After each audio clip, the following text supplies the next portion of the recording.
I mean, it's a competition. Let's be honest. I mean, like, we're always trying. I don't appreciate everyone talking about how awesome he is in front of everyone. I'm winning right now, by the way. You're one step ahead. Yeah. All right, I'll work on mine.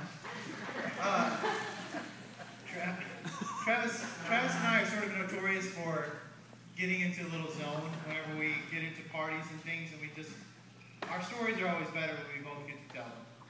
If we just tell them about each other, we don't know any other stories. Those are the ones we know.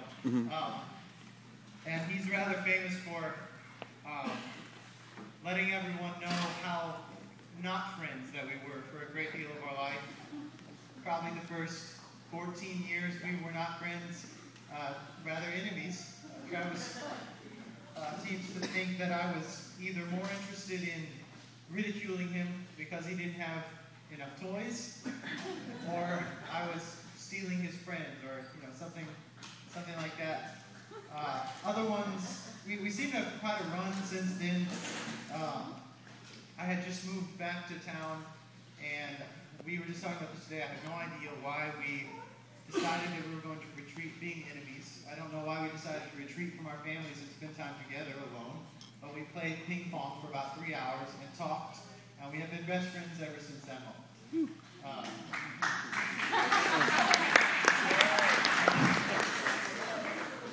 Good. We had a good run. He forced me to try out for choir in high school, and that was a major turning point in my life. Like the president, this is good. We played roles opposite each other. Jesus Christ Superstar, where we spent most of the performance screaming at each other as Pilate and Christ. We attended honor symposium together at Harding, and then when we got there, we roomed together freshman year. We then were kicked out of our room freshman year together. Not for anything bad. No. That's one of the party stories. Just come to a party. Oh, we're at one. Well, just come up to us later. We went to Greece together sophomore year, and we traveled Europe after that. We spent the latter years of our college years mentoring our younger friends. And then finally, most recently, jobless, we both moved home together. So that was good. I'll spare our guests here the rest of what I have to say, but I will say that to you, our friendship it shapes me, drives me, teaches me, and means more to me than any of them can know outside of the two of us. So I'm thankful for the way you committed to me. I know that's a weird thing to say given that you're standing right next to me,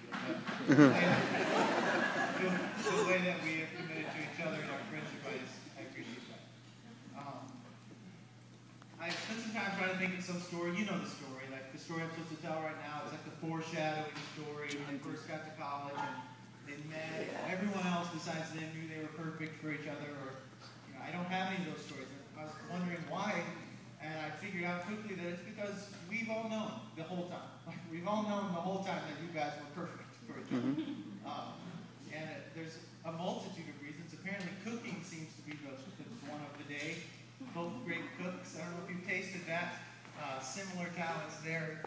Maybe her family knows this probably more than anyone else, but Jill, such as Travis, likes to sleep as long as possible.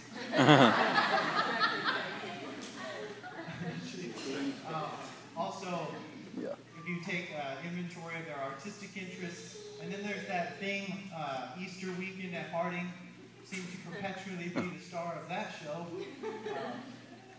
Outside of those things, well, I'll say this.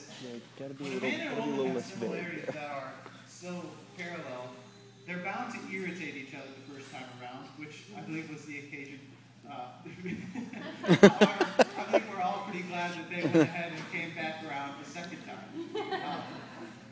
Jill, I'll speak to you now and say that you and I and several of the rest of us know that Travis is often prone to some rather hasty decisions, sometimes a little reckless. And I don't say that that, Travis, actually to insult you or discourage you, but kind of to create a contrast from before Jill to after Jill.